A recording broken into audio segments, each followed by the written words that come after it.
Hello everyone, আসসালামু আলাইকুম। কেমন আছেন সবাই? আশা করি সবাই ভালো আছেন। তো গাইস, আমরা আজকে চলে আসছি নতুন একটা ভিডিও। আজকের ভিডিওর মূল টপিক হচ্ছে মম্বি ট্যাবলেট। মম্বি ট্যাবলেট মূলত কি কাজ করে, এটা আপনি কিভাবে সেবন করতে পারেন, এটা কিভাবে সেবন করলে ভালো হবে, কোন কোন রোগের জন্য এটা আপনি সেবন করতে পারেন, ফুল ভিডিওতে বিস্তারিত থাকছে। সো গাইস, আমাদের চ্যানেলে যারা নতুন দর্শক আছেন অবশ্যই আমাদের চ্যানেলটা সাবস্ক্রাইব করে পাশেই থাকবেন, আর ইতিমধ্যে যারা সাবস্ক্রাইব করছেন আপনাদেরকে অসংখ্য অসংখ্য ধন্যবাদ। সো গাইস, এখন আসেন এই যে মম্বির ট্যাবলেটটি, এটি মূলত কোন রোগের জন্য আপনি সেবন করতে পারেন, সেটা হচ্ছে এটা গর্ভাবস্থায় সেবন করতে পারেন। যখন মাতৃদুগ্ধ পা করা অবস্থায় এটা আপনি সেবন করতে পারেন। এটা স্তন্যদানকালীন অবস্থায় সেবন করা যায়, সেক্ষেত্রে ডক্টরের পরামর্শ অনুযায়ী এটা সেবন করতে হবে। কারণ এটার ভিতরে ভিটামিন বি রয়েছে, ভিটামিন সিক্স রয়েছে, এটা মাল্টিভিটামিন রয়েছে, সো ভিটামিন ডি রয়েছে, সো অনেকগুলো এটা উপাদান রয়েছে দেখা যায়। আজকের ভিডিওটা যেটা নিয়ে কথা বলবো সেটা হচ্ছে যে যারা আহ, আপনার দুধ পান করান, দেখা যায় মায়ের বুকের দুধ হয় না, সেই জন্য কি এই মম্বির ট্যাবলেটটি সেবন করা যায় কিনা সেটা নিয়ে আমরা আজকে কথা বলবো। মূল টপিকটাই হচ্ছে যে মম্বি ট্যাবলেটটি যখন আপনি সেবন করাতে যাবেন সেক্ষেত্রে আপনার এটা গর্ভাবস্থায় দিতে পারে।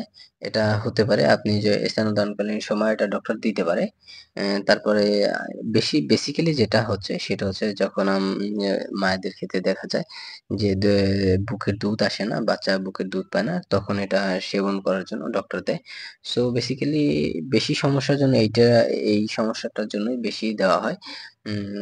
সো এখন আসেন যে এই দুগ্ধ পালন করা অবস্থায় যে আপনার বাচ্চাকে দুধ খাওয়াতে পারতেছেন না, আপনার বুকের দুধ হচ্ছে বাট কম হচ্ছে, এটা খেলে কি আপনার বুকের দুধ বাড়বে কিনা, সেটা সেটাই আজকের ভিডিওতে আমি আপনাদেরকে ক্লিয়ার করব। সো তার আগে একটা কথা বলি, যে অবশ্যই আপনার বাচ্চাকে আপনার দুধ পান করাতে হবে প্রতিদিন।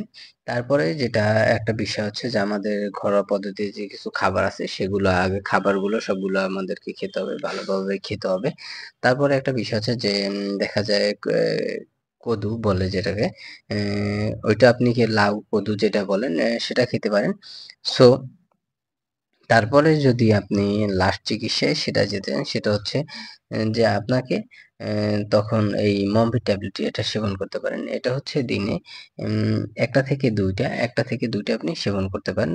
তো সবথেকে একটা ভালো বিষয় হচ্ছে যে আপনি মম্বি ট্যাবলেটটি সেবন করার আগে মম্বি ট্যাবলেটের সম্পর্কে জেনে নিন। আপনার ডক্টরের সাথে কথা বলেন। আপনার ডক্টরের সাজেশন অনুযায়ী আপনি যেকোনো মেডিসিন সেবন করতে পারেন। সো এটা আপনি দিনে ১টাও সেবন করতে পারেন, এটা আপনি দিনে ২টাও সেবন করতে পারেন। এটা খেলে দেখা যায় কিছু সাইড ইফেক্ট রয়েছে। তার ভিতর হতে পারে আপনার হাত পা ফুলে যেতে পারে। প্লাস হচ্ছে আপনার চুলকানি হতে পারে, আপনার বমি, বমি ভাব হতে পারে, আপনার মাথা ঘুরানি হতে পারে। এরকম ধরনের যদি সমস্যাগুলো আপনার হয়ে থাকে তাহলে বুঝতে পারবেন যে মম্বি ট্যাবলেট আপনার সাইড ইফেক্ট হয়েছে। সো দেখা যায় অনেকের ক্ষেত্রে আপনি সেবন করার ২-১ দিনের ভিতরে এই সমস্যাগুলো দেখা দিতে পারে হালকা পাতলা। তো আপনি যখন এটা কন্টিনিউ করবেন তো অনেকের ক্ষেত্রে দেখা যায় কন্টিনিউ করার ক্ষেত্রে এটা বা আপনি আপনা আপনা আপনি যে সমস্যাটা ভুগছেন সেটা আবার সমাধান হয়ে যায়। সো এইজন্যই প্রতিটা মেডিসিন আপনার ডক্টরের পরামর্শ অনুযায়ী সেবন করা উচিত। সো গাইস, এই ছিল আজকের ভিডিও। যদি ভিডিওটা ভালো লাগে অবশ্যই লাইক করে, কমেন্ট করে আপনার মতামত জানাবেন। আর আমাদের চ্যানেলটা সাবস্ক্রাইব করে এর পাশেই থাকবেন। সো গাইস, সবাই ভালো থাকবেন, সুস্থ থাকবেন। আল্লাহ হাফেজ।